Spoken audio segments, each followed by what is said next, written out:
제가 평상시에는 우리 큐티하는 교재에 따라서 그 말씀을 본문으로 해서 하려고 했는데 오늘은 본문을 좀 바꿨습니다. 지금 시편을 보고 있지 않습니까? 근데 그 말씀을 보면서 마음속에 우리에게 필요한 말씀이 자꾸 이렇게 연상이 되면서 이거는 여러분한테 드리는 말씀이 되지만 제 자신에게 주는 말씀이라고도 볼 수 있습니다. 제가 질문을 세 가지 하겠습니다. 여러분의 믿음이 지금 자라고 있습니까? 아니면 지금 머물러 있습니까? 아니면 퇴보하고 있습니까? 혹이나 그냥 현상 유지하는 것만으로도 다행이라고 생각하십니까? 좀 주제가 너무 무겁죠? 근데 여러분들이 처음에 예수님 믿었을 때, 신앙생활 처음에 시작할 때를 생각해 보면 상당히 많은 분들이 현상 유지하는 것도 쉽지 않은 것 같습니다. 과거의 믿음을, 열정적인 믿음을 그대로 같이 행해 나가기가 쉽지 않습니다. 사람의 마음이 그만큼 변하는 거죠. 오래전에 언젠가 말씀드렸을지 모르지만은 저는 1972년에 저희 아버지를 여의고 나서 정신없이 여의고 나서 그때 누구나 다 할 거 없이 마음속에 다짐하는 것은 이제 남은 우리 어머니한테도 잘해야 되겠다. 그전에는 그렇게 시조를 송강에 그를 외우면서도 별로 의미 없이 와닿았거든요. 어버이 사라질 때 섬기기란 다 하여라. 근데 그거 그렇게 오래 가지 않더라고요. 사람들이 다 그렇습니다. 잠시뿐입니다. 아이한테 신발을 사줬을 때 대부분의 아이들이 이제 신발들을 참 좋아합니다. 신발을 사주면은 처음에는 애지중지 모시고 아주 신주단지 모시듯이 정말 귀하게 여깁니다. 다른 애들 그죠? 우리 아들의 경우는 신발 하나 사주면은 신고 나갔다 올 때마다 닦아요. 그래갖고 머리맡에다 놓고 잡니다. 누가 건드릴까봐. 옛날에는 신발이 참 흔치 않았기 때문에 새 신발 사는 것이 쉽지 않았죠. 옛날에 오리표 운동화 하나 사면은 그냥 꿰매서 신을 때까지, 그리고 이렇게 막 칠해서 다니고 막 이랬잖아요. 그러니까 그는 그것대로 굉장히 아꼈습니다. 그런데 그 신발이 조금씩 더러워지거나, 새 신발이더라도 더러워지거나, 혹시 지나가다가 흙탕이 물이 튀었을 경우에, 진흙탕을 밟았을 경우에는요, 처음에는 좀 속상하지만 사람들의 심리가 에라 모르겠다 하고서 그냥 첨벙첨벙 그냥 뛰어다니고, 그리고 그 신발에 대한 이렇게 애정, 그래 아끼고 그러는 마음이 조금씩 사라지기 시작합니다. 참 묘하죠. 어떻게 저럴까? 사실상 구원의 시작이라고 할 수 있는 예수 그리스도와의 첫 만남, 아니면 첫사랑을 보존하면서 살아가는 것은 쉽지 않습니다. 그만큼 세상의 유혹과 죄로 뒤덮여 있는 세상을 믿음으로 헤쳐나가기가 어렵다는 이야기도 됩니다. 성경에 보면 디모데전서에 한때 믿음을 가졌지만 세상으로 돌아갔다는 사도 바울의 말씀, 디모데전서 1장 19절에서 20절에 나오는 후메네오와 알렉산더와 같은 인물들을 사실 우리 주변에서도 어렵지 않게 찾아볼 수 있습니다.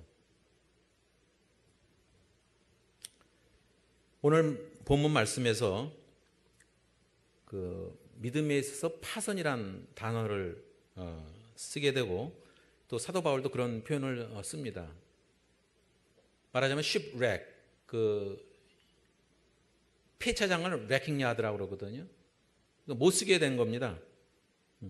멀쩡하던 자동차가 한순간에 사고로 폐차 처리되듯이, 아니면 오래되고 낡아서 보존을 제대로 하지 못해서 사실상 우리의 믿음도 부서져서 형체를 알아보기도 힘들게 될 때가 있습니다.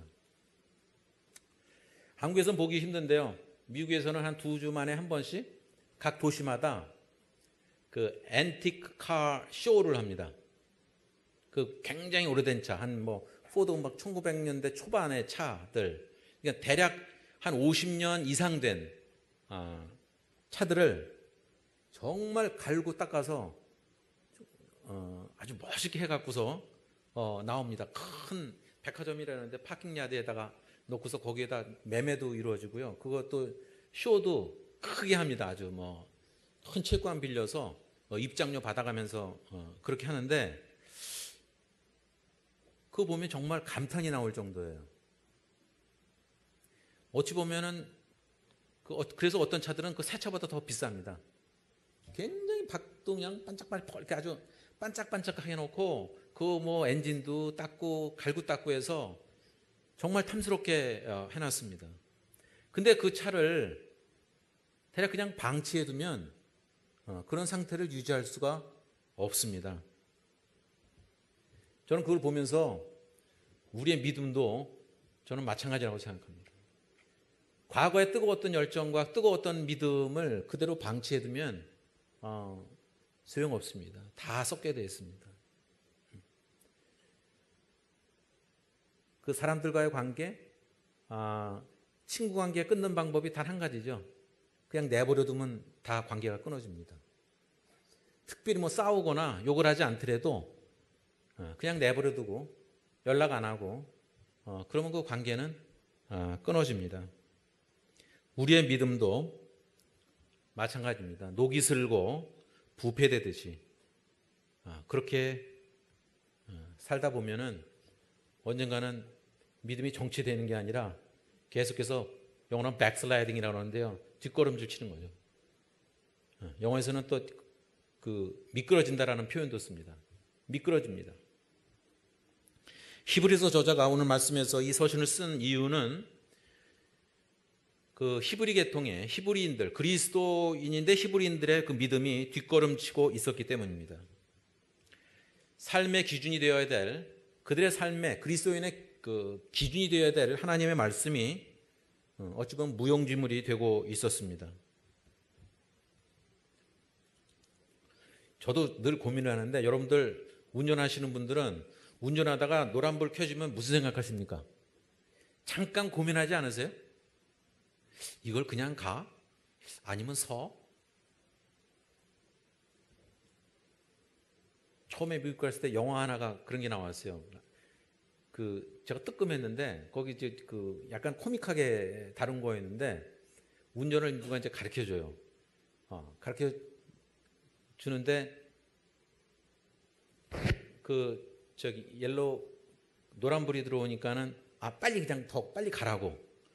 그러니까 이 사람이 정말 그 말대로 아무 때나 그냥 막 달리는 거예요, 그냥. 왜 그러냐니까 당신이 가라고 그래서 나는 항상 이제 그렇게 한다고 그러는 거예요. 그러다 보면은 큰일 나죠. 여기 와서 차이점 하나가 빨간불이 신호등에 빨간불이 깜빡깜빡거리면 여러분들 섭니까? 그냥 가십니까? 답변 안 하셔도 돼요. 제가 보니까 그냥 다 지나가요. 근데 그 빨간불은 원래 어떻게 되는 거죠? 원래 쓰셔야 돼요. 법적으로 쓰셔야 돼요. 얼마 전에 사고 난 거 제가 뉴스에서 봤습니다. 한쪽에서는 노란불이 깜빡거리고 다른 쪽에서는 빨간불이 깜빡거리는데 빨간불에 있는 차가 그냥 지나간 거예요. 결국 잘못은 빨간불 깜빡거리는 쪽에 차가 잘못된 것으로 나와요. 그런데 평상시에 늘 빨간불이 깜빡거리면 다들 그냥 지나가더라고요. 제가 누구하고 같이 가다가 빨간불이 있어서 저는 섰어요. 내 친구한테 얼마나 욕을 먹었는지 몰라요. 왜 이걸 쓰냐고. 더 위험하다는 거예요. 뒤에 와서 박으니까. 그러니까 그런 거 보면 우리 삶의 그 도초에서 그런 신호등을 무시하고 사는 삶이 우리한테 그냥 묻어 있습니다. 그런데 사고가 났을 경우에는 이제 CCTV를 가리게 됩니다. 그럴 경우는 어떻게 되는 거죠? 하나님의 말씀에 대해서도 하나님의 말씀은 우리의 신호등과 같은 것이죠. 어떤 때는 다소 이렇게 무시하고 다녀도 별 그렇게 지장이 없습니다. 별로 티가 안 나요. 그런데 결정적인 순간에 그것이 문제가 되는 경우도 많이 있습니다. 사람들이 무감각해집니다. 처음에 가졌던 그 열정과 그 사랑, 첫사랑 그런 것에 대해서 무뎌집니다. 근데 사실은 그것이 우리 삶 속에서 배어 있을 때 그 하나님의 말씀이 어떤 상황 속에서도 그것이 우리의 신호등 같은 역할을 해줘야 되는데 그렇지 않다는 거죠. 여러분들 놀랄 때 그 외마디 소리를 뭘로 외치시죠? 엄마! 이러지 않습니까? 엄마야! 뭐 이런, 아빠야! 이런 사람 별로 없어요. 왜냐면 그거에 대한, 엄마에 대한 그 마음이 항상 있으니까 나를 지켜줄 분은 엄마라고 하는 생각이죠. 근데 사람들이 그게 어쩌다 보면 또 그 습관적으로 됩니다. 그 영어에 재밌는 표현들이 많이 있는데, 오 마이 갓, 이런 오 마이 갓은 굉장히 거룩한 말이에요. 오, 나의 하나님. Jesus, 이거 굉장히 예수님. 근데 지금은 미국 사람들이 그걸 욕으로 사용합니다. 아무나 오 마이 갓 이러면 그게 그 나의 하나님이라는 뜻이 전혀 아니에요. 그냥 외마디 소리예요. 그리고 지저스도 액센트를 앞에다 주면 Jesus 그러면 그냥 욕이에요, 욕. 예수님이 어떻게 그렇게 됐을까? 그 몇백 년 동안의 삶 가운데서 그것이 있기는 있지만은 그걸 활용하는 것을 잘못 활용하는 거 있는 거죠. 다 무시하고 다니는 겁니다. 사실은 더 과거는 오마이 갓은 그냥 아무나 쓰고 지저스는 아무나 쓰지만 홀리 고스트란 말은 이건 성령이라는 뜻이거든요. 홀리 스피릿이라고도 하지만 홀리 고스트 성령이에요. 근데 홀리 고스트도 그렇게 쓰여요. 이렇게 어려운 말도 그냥 외마디 소리처럼 뭔가 잘 안 됐을 때, 자기 마음대로 안 됐을 때 사람들이 그렇게 써버립니다.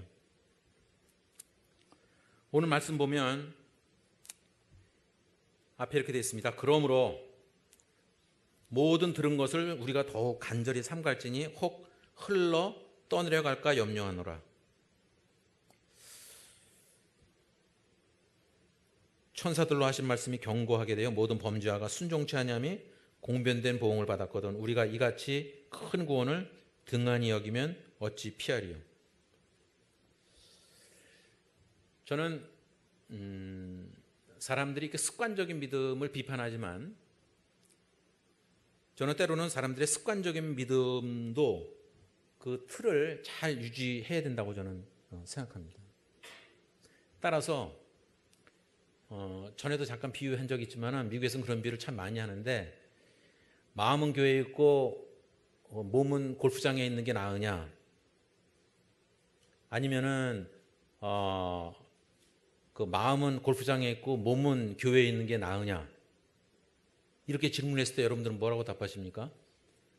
보통 자기 합리화를 위해서 나가서 골프 치는 사람들이, 주일에 예배 시간에 골프 치는 사람들이 마음이 교회에 나 있어 뭐 이렇게 하고서 합리화를 시키죠. 근데 그거를 고지 들을 사람은 거의 없습니다. 저는 간혹 우리 박목사님께서 간증해 주셨듯이 굉장히 늦은 나이에 예수님 새로 만나서 그렇게 하신 말씀이 은혜가 되지만, 저는 그 사이에 어떤 그 자기 교회 생활에 대해서 전혀 그냥 떨고 놓고서 사시진 않았다고 저는 생각을 해요. 사람들 대부분이 그렇습니다. 비록 술을 마시고 뭘 하더라도 그 하나님에 대한 어떤 그 미안함, 또 뭐 그런 마음이 누구나 다 있습니다. 그런 과정은 교회에 나와 있는 여러분들 마찬가지로 다 있습니다. 근데 흔히 말하듯이 사람들이 그걸 악용하죠. 죄가 많은 곳에 은혜가 많다고, 난 죄 많은 곳에 가서 살다가 은혜 많이 받겠다고, 그런 사람을 여러분들 어떻게 생각하시겠습니까? 그걸 비판하시겠죠. 하지만 우리 마음속에는 그런 것이 은연중에 알게 모르게 부패되어가는 그런 마음이 있습니다. 간혹 그 귤이나 이런 것들을 냉장고에 넣지 않고 바깥에 두고서 제가 한번 살펴봅니다. 그 곰팡이 쓰는 게 한 번에 서는 게 아니라, 한 번에 그런 게 아니라 조금씩 쓰다가 다 물러 터질 정도로 이렇게 해갖고 새파랗게 되더라고요. 하루 만에 그렇게 되는 거 눈에 보이지 않습니다. 우리의 영혼이 썩어 들어가는 것, 우리의 믿음이 이렇게 식어가는 것, 그런 것이 하루 사이에 드러나는 거 아니고요. 점차적으로도 모르는 사이에 그렇게 돼버립니다.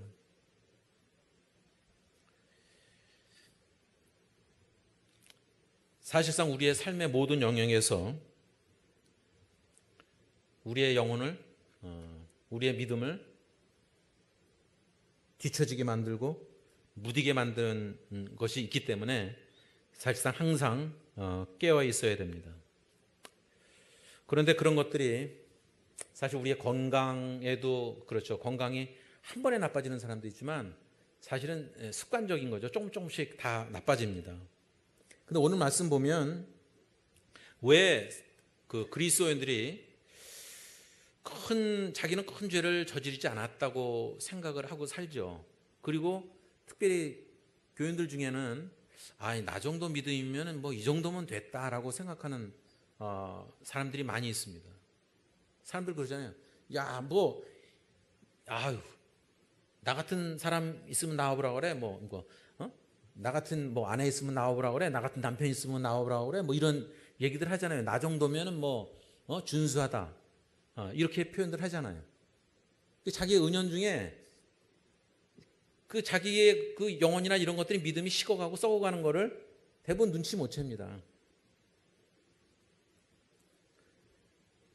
근데 사단의 유혹이란 것은 사실은 그대로 내버려 두는 거예요. 큰 도전을 해갖고 시험 밖에서 어떤 격정적인 어떤 사건을 일으킬 때 그 회심하는 것이 아니라 그냥 사람들 그냥 내버려 두면은 사단의 유혹에 사실은 넘어가는 거죠. 그대로 두면은 됩니다. 근데 이것들을 우리는 어찌 보면은 이 구원이란 것을 오늘 제목을 제가 구원을 귀히 여기자라고 그랬는데 구원을 사실은 그냥 소홀히 여기게 되는 거죠. 처음에는 정말 그 아이들도 그렇고 장난감 써주면 정말 하루는 어떤 장난감은 하루치가 있고 한 달치가 있고 그래요. 처음엔 정말 귀중하게 여기지만은 시간 가면은 그냥 거의 다 버려집니다. 그래서 물건 살 때 아이들한테 뭘 사줄 때도 이거를 얼마 동안 쓸 건가? 여러분들 옷을 살 때도 그렇잖아요. 이걸 내가 얼마 동안 입을 것인가? 살 때는 좋았는데 집에 와서 보면 입고 싶은 마음이 별로 안 드는 옷들도 있죠. 우리의 믿음, 우리의 구원도 혹이나 우리가 살아가면서 그냥 평상시에 아무렇지도 않으니까 큰 사건이 일어나지 않으니까 그렇게 소홀히 여기는 경우가 있지 않냐 이 말이죠. 어찌 보면 또 하나는 우리가 은혜를 받는 것이 당연시돼서 별거 아닌 것으로 생각하는 경우도 많이 있습니다. 마치 우리 공기동에 떠다니는 산소에 대해서 고마움을 갖지 않고 살듯이 또 부모의 은혜에 대해서 별로 고마워하지 않듯이 하나님의 은혜, 하나님의 구원에 대해서도 그렇게 심각하게 생각하지 않고 그냥 살아갑니다. 그냥 살다가 천국 가겠지. 그래서 오늘 말씀 보면 그냥 구원이 아니라 오늘 보면 3절에 보시면 우리가 이같이 큰 구원을 등한히 여기면 큰 구원이라고 그랬어요. 그냥 구원이 아니라. 왜 굳이 강조했을까요? 사람들이 그냥 놔두면 소홀히 여기기 때문입니다. 그냥 평상시의 삶에 익숙해지기 때문에 그렇게 되죠. 얼마 전에 구정이 지났지만 이제 세뱃돈 여러분들이 주면은 만약에 손주들한테 한 해는 10,000원을 주고 그 다음에 이제 30,000원을 줬어요. 그럼 그 다음에는 얼마를 주셔야 될까요? 30,000원 미만으로 주면은 큰일 납니다. 그죠? 그 이상을 받을 걸 생각해요. 근데 아이들한테 30,000원 적은 돈 아니잖아요.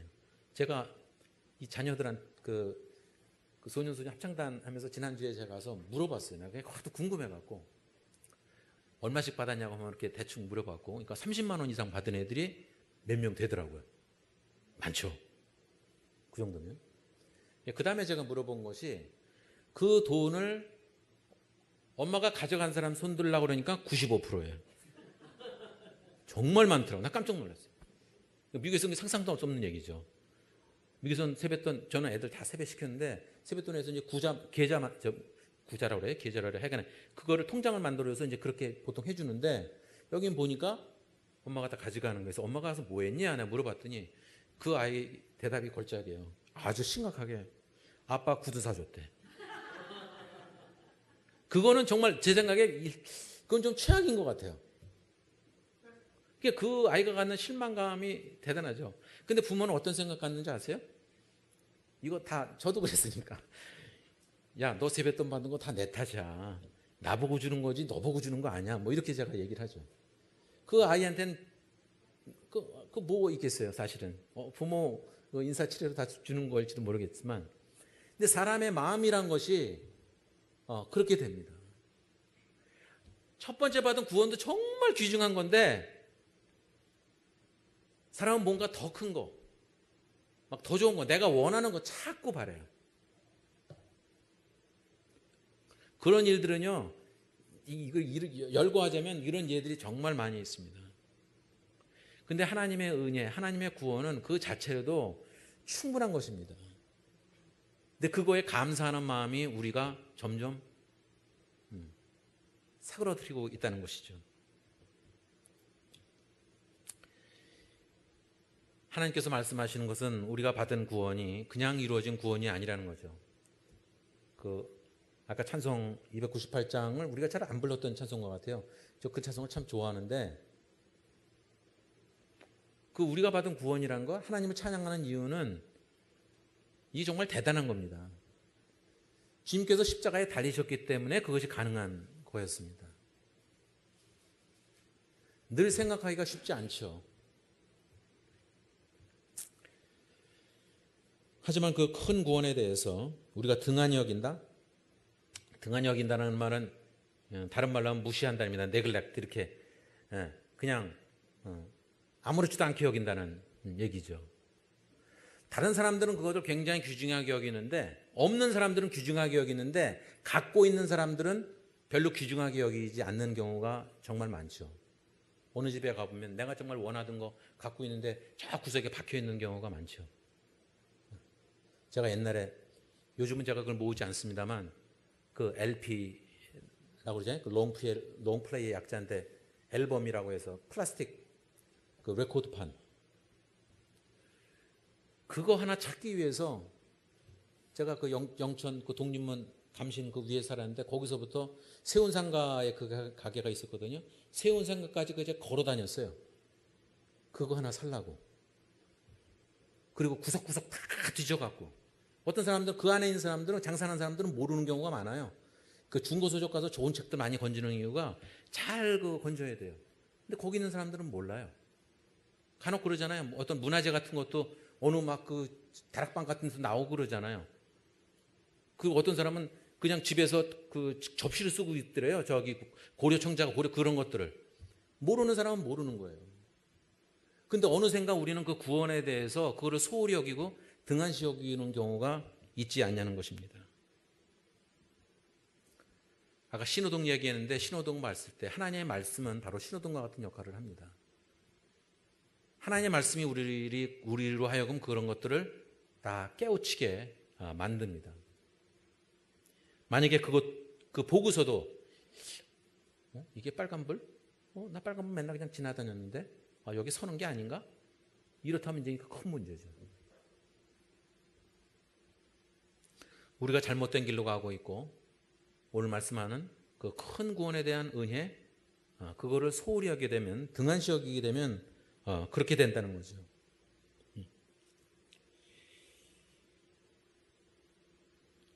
동시에 우리가 살아가면서 점점 영적으로도 무뎌지게 되고, 오늘 다른 성경을 보면은 그거에 대한 대가를 말씀하고 있는데, 제가 여러분들이 지금 보신 성경은 좀 평범하게 되어 있어요. 2절에 보시면, 천사를 통하여 하신 말씀이 경고하게 되어 모든 범죄자가 순종치 아니함이, 그렇게 범죄하고 순종하지 아니하게 되면 공정한 보응을 받았다고 그러는데, 다른 성경에서는 공변된이라는 표현을 써요. 공변되다. 그거는 당연히 받아야 될 것, 그런 것들을 받게 되는 거예요. 당연한 공정한 벌 값을 받는다는 것입니다. 따라서 지금 3절에 있는 말씀이, 그 큰 구원을 등한히 여기면 그 보응, 그런 벌을 피할 방법이 없다는 것입니다. 이런 것들이 우리에게 경고등과 같은 것이 되어야 됩니다. 근데 그 경고등을 이게 습관적으로 무시하는 경우가 많이 있습니다.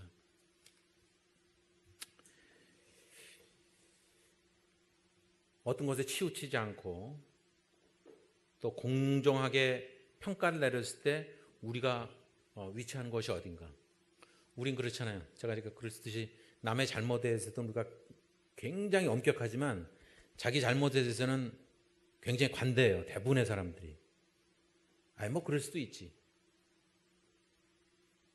자기가 잘못한 일에 대해서. 남들이 잘못한 일에 대해서 우리가 그럴 수도 있지. 이렇게 관대하게 넘어가야 되는데 그렇지 못해 거꾸로입니다. 남에 대해서는 굉장히 엄격한 잣대를 들이대고 우리 자신에 대해서는 그러지 못하죠.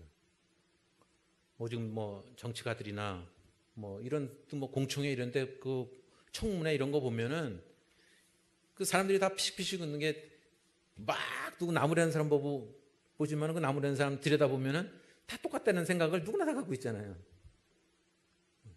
그냥 뭐 재수가 없어서 그냥 걸렸다 뭐 이렇게 생각을 하고 사는 거죠. 히브리서 기자는 믿음을 통해서 그 얻는 큰 구원을 등한히 여기지 말라고 그럽니다. 그 이전과 히브리서 이전과 또 그 이후에 보면은 맨 처음 선지자들과 천사들이 보다 그 뛰어나신 그리스도를 소개하면서 또 그리스도를 통해서 주신 말씀을 결코 neglect 이렇게 무시하지 말라는 것입니다.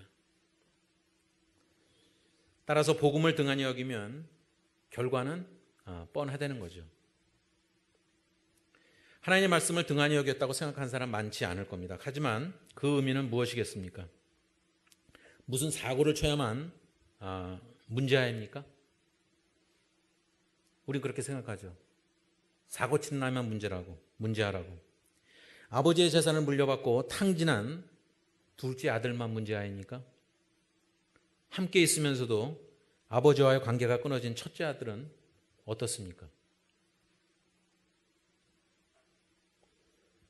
대부분의 교회에 이렇게 머물러 있는 사람들은 둘째 아들이라고 생각하는 사람은 별로 없을 거예요. 근데 대부분의 사람들은 첫째 아들과도 같은 경우가 많습니다. 한탕 크게 사고치는 자녀가 있는가 하면은 서서히 부모의 피를 말리는 자녀도 있습니다. 이것을 하나님과 우리의 관계 속에서 보면은 내가 큰 사고는 치지 않더라도 하나님을 배교하고 나 하나님 모른다, 하나님 없다 이렇게 표현을 안 하더라도 삶 가운데서는 하나님의 구원을 그냥 소홀히 여기면서 그냥 당연한 것으로 이렇게 생각하는 사람들이 많다는 거죠. 어느새인가 우리는 구원은 흔히 속된 표현으로는 따놓은 당상이라고 생각합니다. 즉 당연한 것으로 여기고 살아갑니다. 그래서 히브리서 기자는 아까 말씀드렸다시피 큰 구원이라고 표현하고 있습니다. 그런데 그 외아들을 십자가에 내어놓기까지 하면서 베푸신 구원이 중요하다는 것입니다.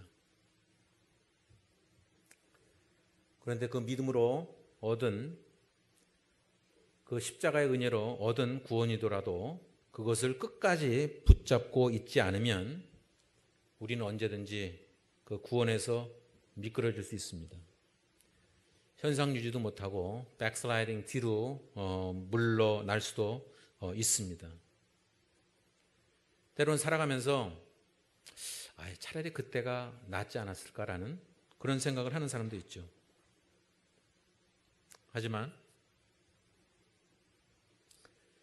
하나님의 구원이 물러질 것도 아니고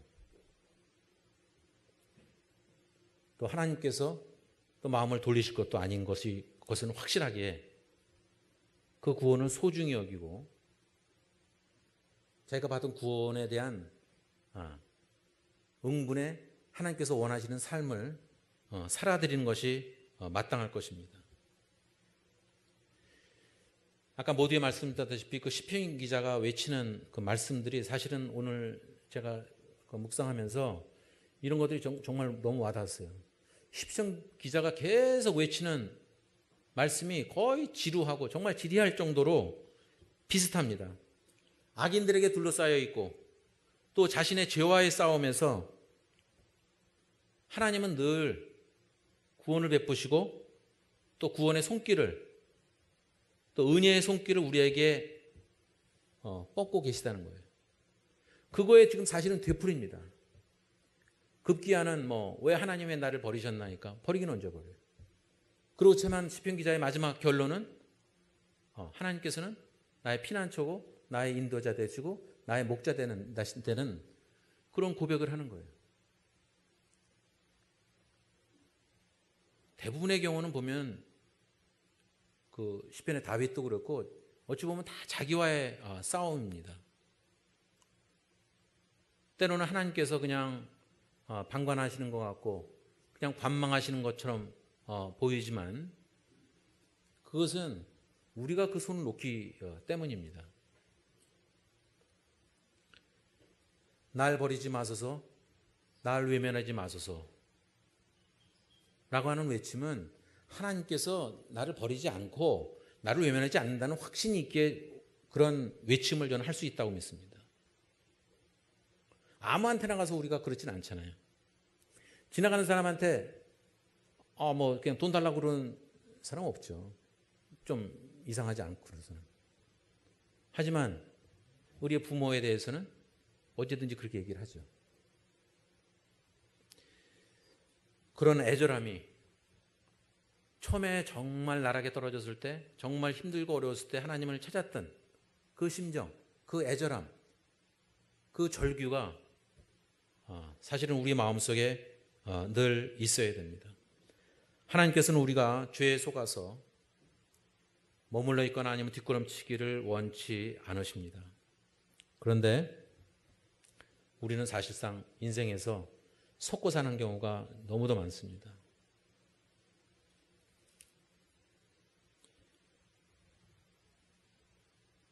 하나님의 말씀을 통해서 또 하나님께서 이전에 이미 선지자들을 통해서 아니면 그 이전에 믿는 사람들을 통해서 그런 확증을 주셨고 또한 그 표징을 하나님께서는 이미 주셨습니다. 그것이 우리 하나님 말씀에 기록되어 있고 또 하나님 말씀이 저는 우리의 삶의 좌우명이 되고 우리의 삶의 신호등이 되어야 될 줄로 믿습니다.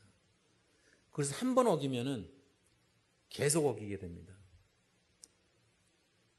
따라서 우리의 믿음 생활이 정말 잘하고 있는지 아니면 그냥 현 상태에서 현 상태에 그냥 머물러 있는지 아니면 뒷걸음치고 있는지 우리의 믿음을 돌아봐야 될 줄로 믿습니다. 아무쪼록 하나님께서 베푸신 큰 구원의 감격이 우리가 인생을 마감하는 날까지 계속되기를 예수님 이름으로 축원합니다. 기도하겠습니다.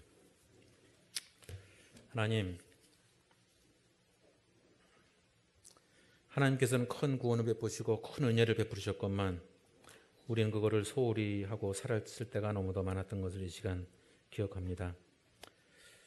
하나님의 말씀이 우리의 등불이 되게 하여 주시고 또 그 말씀을 통해서 저희가 경각심을 얻고